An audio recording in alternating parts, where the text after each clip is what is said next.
आज चौपाल का जमाना नहीं रहा जहां हम बात करते कि समाज की चौपाल बनाओ। बारात को रोकने के लिए सब लोग समृद्ध हो गए, मगर आज जरूरत है कि गांव के लोगों को मैरिज प्लेस ढूंढ के शादी ना करानी पड़े, ऐसी व्यवस्था गांव में बने। और हमारा प्रयास रहा है, आप गुड़गांव चले जाओ, जींद चले जाओ, आज टोहाना में आपके यहाँ इतना खूबसूरत बन रहा है। ये व्यवस्था धीरे धीरे बनेगी, मगर इसके साथ साथ आज ग्रामीण अंचल में शिक्षा का स्तर बढ़ाने की भी जरूरत है। आज आपके यहां से कोई टोहाना पढ़ने जाता है तो उसको कम से कम साइकिल पे भी आधा घंटा जाने का और आधा घंटा पढ़ाई के लिए आने का लगता है। 1 घंटा जीवन का खराब होता है। और वही शहर में बैठे हुए आदमी को व्यवस्था में सुधार है कि वो 5 मिनट में ट्यूशन पहुंच जाता है, कोचिंग के लिए पहुंच जाता है और 5 मिनट में आ जाता है। और उसके लिए हमारी सरकार ने प्रयास भी किया है और उसको गति के साथ आगे ले जाने का भी काम कर रहे हैं कि प्रत्येक गांव लेवल पर जहां पढ़ी लिखी पंचायतें तो हमने बना दी, वहां लाइब्रेरी की व्यवस्था हम करने का काम करें, जिस व्यवस्था से गांव के बच्चे को भी कॉम्पिटिटिव एग्जाम्स की किताबें लेकर अफसर बनाने का जो सपना हमारा है उस सपने को पूरा करें। और केवल मात्र यहां का नहीं, वो सपना हरियाणा प्रदेश की नौकरियां या केंद्र की नौकरियां तक सीमित नहीं, चाहे वो पंजाब की हो, चाहे वो राजस्थान की हो, चाहे उत्तर प्रदेश मध्य प्रदेश की हो, उनके अंदर भी अपनी हिस्सेदारी डालने का काम करें। मैं अभी आपके गवर्नमेंट हॉस्पिटल के लोगों को चिरायु योजना के बारे में बोलते सुन रहा था। हरियाणा ने वो मॉडल बनाकर दिया है। और मैं एक चीज बोलूंगा, सीएम साहब का ये सपना भी था कि हमारे यहां अंतिम व्यक्ति तक कैसे बेहतरीन लाभ पहुंचे। और हमने पिछले साल बीपीएल की जो सीमा 1.20 पूरे देश में है उसको बढ़ाकर 1.80 करने का काम किया। और इनका धन्यवाद है कि इनने आयुष्मान को भी उसके साथ जोड़कर 1,80,000 तक हर गरीब आदमी के परिवार को 5 लाख तक का बेनिफिट पहुंचे व्यवस्था बनाई। और 5 लाख केवल मात्र हरियाणा ही नहीं, देश के किसी कोने में कोई बीमार हो जाए, अगर आपका वो चिरायु आयुष्मान कार्ड है तो उसका पूरा लाभ देश के किसी भी अस्पताल में हरियाणा प्रदेश का एक एक नागरिक उठा सकता है। साथियों, इसी तरह राशन कार्ड की बात थी। वो दिन मुझे भी याद है जब मैं सांसद था और लोग आते थे, जी एडीसी को फोन कर दो, पीला राशन कार्ड बना दे। आपके यहां तो सरपंच से लेकर हर प्रकार तक सिफारिश चलती थी कि आयुष्मान कार्ड बना दो, आयुष्मान ये पीला राशन कार्ड बना दो, और कापियां लेकर घूमते थे। आज क्या व्यवस्था है, अगर परिवार पहचान पत्र में किसी के परिवार की आय को आज 1,80,000 पर हम वेरीफाई कर देते हैं तो अपने आप हरियाणा सरकार उसको पीले राशन कार्ड की बीपीएल परिवार की श्रेणी में डालकर सारी सुविधाएं देने का काम करती है। उसको 20 रुपए का फॉर्म भरकर किसी दफ्तर में जाने की जरूरत नहीं। आज घर बैठे उसके परिवार की अगर आय 1,80 से नीचे है तो उसको ये सुविधाएं देने का काम हमारी सरकार कर रही है। साथियों, एक चीज और आपके बीच में रखना चाहूं कि एक कदम हमने उठाया है और वो कदम देश के अंदर जहां 1 डिस्ट्रिक्ट 1 प्रोडक्ट का है कि एक जिले के अंदर एक उत्पाद बढ़ेगा, वहां हरियाणा इकलौता राज्य है जिसने देश के अंदर एक मॉडल बनाया कि हमने 140 ब्लॉक्स, अब 142 हो गए, 142 के 42 ब्लॉक्स के अंदर 142 वस्तुओं को कैसे निखारा जाए, बढ़ाया जाए, उसके ऊपर काम करना शुरू किया। और मैं तो आज आप सारे हल्के के साथी आए हैं, मैं तो आपसे आग्रह करूंगा कि सरकार को 50 एकड़ 25 एकड़ इकट्ठी करके दो कि आपके चाहे जाखड़ ब्लॉक हो, टोहाना ब्लॉक हो, 2 उत्पाद की पहली इंडस्ट्री कोई फतेहाबाद जिले में लगे तो आपके इस इलाके में हम लगाने का काम करें। आज बड़ी वस्तुएं बनाने के लिए मारुति टाटा बिरला को लाने की जरूरत नहीं,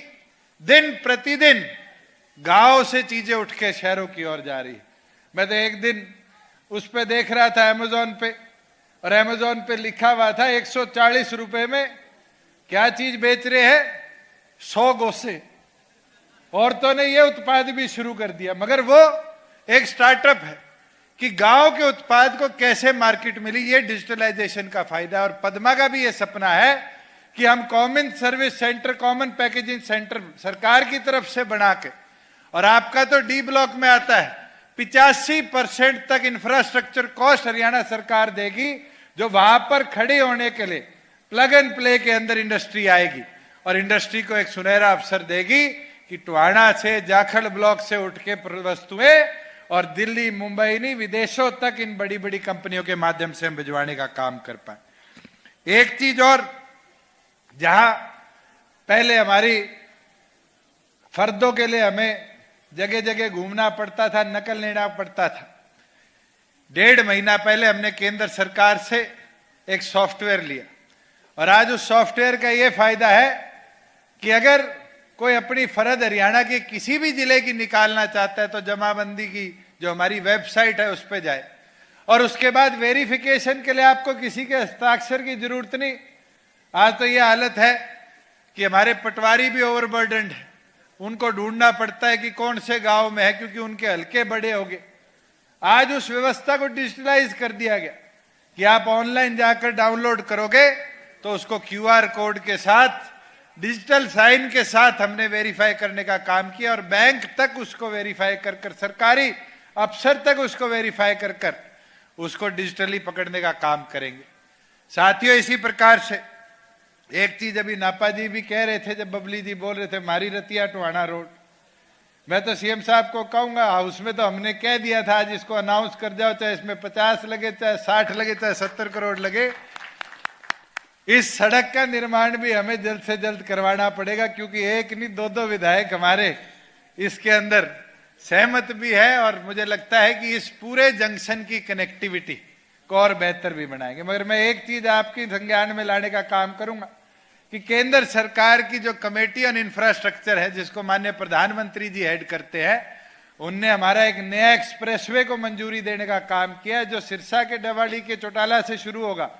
और पानीपत या समालखा के बीच में जाकर खत्म होगा। वो भी जाएगा तो आप तीनों विधायकों के हल्के के बीच में से जाएगा, रतिया से घुसेगा, भूना छूता हुआ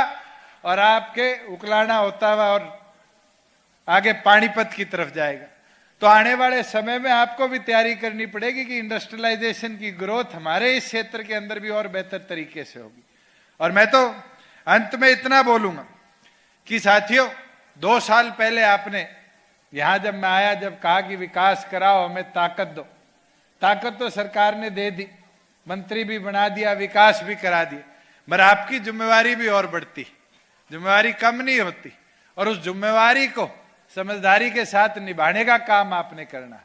और मैं तो उम्मीद अपेक्षा करता हूं कि टोहाना की जनता ने जैसे पहले मजबूती दिखाने का काम किया, आने वाले भविष्य के अंदर भी इसी मजबूती और इसी ताकत के साथ हमें मजबूत करने का काम करें। मैं तो आप सब आए, आपने आने पर जो प्यार सम्मान देने का काम किया, उसके लिए आपका आभार, अभिनंदन करता हूं। और एक ही विनती सीएम साहब से भी करूंगा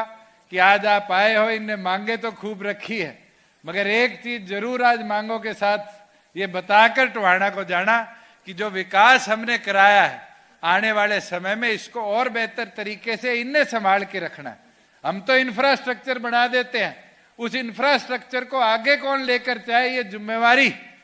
मुझे लगता है हमारी नागरिकों के तौर पर ज्यादा है। आज ये कम्युनिटी सेंटर बन जाएगा, सरकार के 2-2.5 करोड़ रुपए इस पे लग जाएंगे, मगर इसके बाद इसकी मेंटेनेंस अगर नहीं कराई तो फिर इतने बड़े सफेद हाथी को बनाने का भी कोई काम नहीं करना। आज सड़कें तो हम बना देंगे, पर उन सड़कों का उपयोग ना हो तो उसका डेवलपमेंट से कोई वास्ता नहीं होता। आज स्कूल तो हमने बना दिए, मगर सरकारी स्कूलों में हम अपने बच्चों को नहीं डालते, हम अपने बच्चों को प्राइवेट स्कूलों की तरफ ले जाकर उन स्कूलों को बंद होने की कगार पर ले जाने का काम कर रहे हैं। तो मैं ये विनती आप सबसे भी करता हूं कि सरकार की ओर से जो प्यार,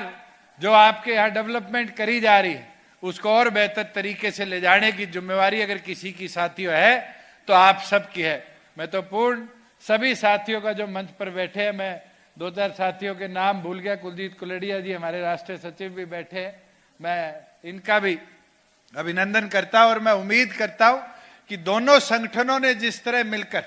काम किया है और इस 3.25 साल के अंदर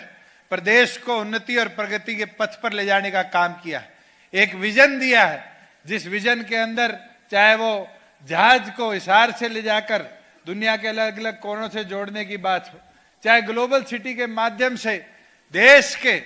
प्रत्येक इंफ्रास्ट्रक्चर डेवलपर को ही नहीं, दुनिया के बड़े बड़े इंफ्रास्ट्रक्चर डेवलपर को गुड़गांव की धरा पर हम लाने का काम कर रहे हैं। चाहे प्रदेश के अंदर